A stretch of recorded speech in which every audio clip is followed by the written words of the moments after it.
Automata is that sort of 20s noir with prohibition and everything that surrounds that culturally, except alcohol is okay, and what needed the arm of the state at that time were conscious machines. It's a film noir story about prohibition, but the thing that's being prohibited is machine intelligence. Originally we did Automata as a part of one of our, I don't know if we have a name for them. There was like pitch weeks or something. Yeah, it's like that. pitch week. We come up with a story idea. We write a one-page comic that sort of introduces people to that world very loosely. We do 3 of those, and we let people pick which is their favorite, and then we go on to make that, a larger project. But Automata was so good that we couldn't just leave it alone. So when Hollywood obliterated our dreams of... They didn't obliterate our dreams, they just ignored our dreams. Well, yeah, no, what are these? What are these dumb dreams? Get these dumb dreams out of here. F***ing dreams. No, so when it appeared that would not be a valid, avenue, right, we thought about the work that we had done in Automata already, where they tend to be, it's 5 or more... Miniseries. Yeah, a miniseries, 5 or more pages. And it occurred to us that model might be very interesting as video also. What if instead of, 5 pages, what if it's a 5-episode piece that actually lets that setting breathe in a way that we cannot do with the regular schedule? Making Penny Arcade is our full-time job. And so all these other projects, we make them with the hopes that we can sort of hand them off to someone who will do really cool stuff. Let's give it, to someone who can really run with it and has the time and, the imagination to devote to it that we just don't right now. To focus. We definitely we need someone we can trust to do it.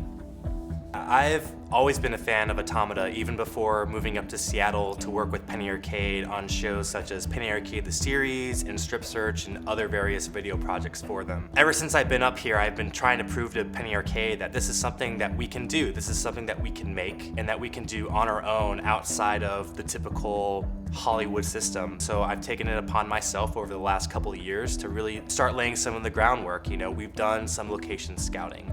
We've done, I went to Albany, New York to visit some costumes that they were using for Boardwalk Empire, which I think would be a great asset for this production. We've done CGI tests on Carl to make Carl look as realistic as possible, because we want to make sure that if we do this, that it will be a quality project. And based on the results that we've gotten, it looks amazing and we're really excited, and I think that it's going to be a fantastic production. In order to get Penny Arcade on board, we decided to go ahead and make a proof of concept of a scene of Sam and Carl. We really wanted to show them what Carl would look like on screen. And I think that they were really impressed with the results, and I think that all the fans will be really excited to see Carl in action. The little tiny bit I saw of Carl moving was amazing for me. It's like alchemy for you, It's right? magic, yeah, to see him moving in a real person. I was like, oh my gosh, this could be a thing. Yeah. This is a show. Mike has given us a lot of input already about the way that Carl looks that we're planning on incorporating into the look of Carl on screen.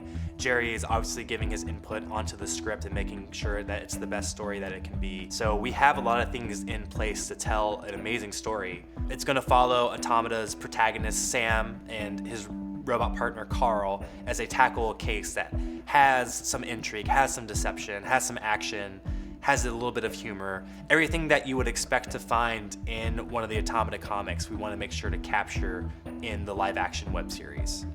I think that Automata is an interesting setting, with interesting characters, and we can't do what it deserves on our own. We need help paying for it, and we need help doing it.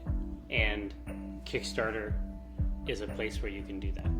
We really feel that this is the right time. We've worked really hard on this project, and everything's kind of leading us to this point that we really feel that coming to Kickstarter and turning this over to the fans is our final push into getting this made and to turning this into a reality. And so we really hope the fans rally around us and help support us in bringing Automata to a screen near them. The financial amount that we're asking for is the very specific amount that we've budgeted for the web series. It's basically what's going to cover all our costs to get this thing made. It's not easy. We have a lot of challenges ahead of us. It is a period piece. It's not only a period piece, but it also has robots. So, as you can imagine, that sounds like a very expensive undertaking. But with the fan support and with the budget that we've created, we think that we can do this very feasibly with this amount of money. If what you want is Automata in the form of a 5-part web miniseries, we found someone who can do the that. only way to do that is by supporting this Kickstarter. We think that Automata is great. We think that there's really nothing else like it. We found someone that we trust and will work with throughout the process to make it happen, and we need your help.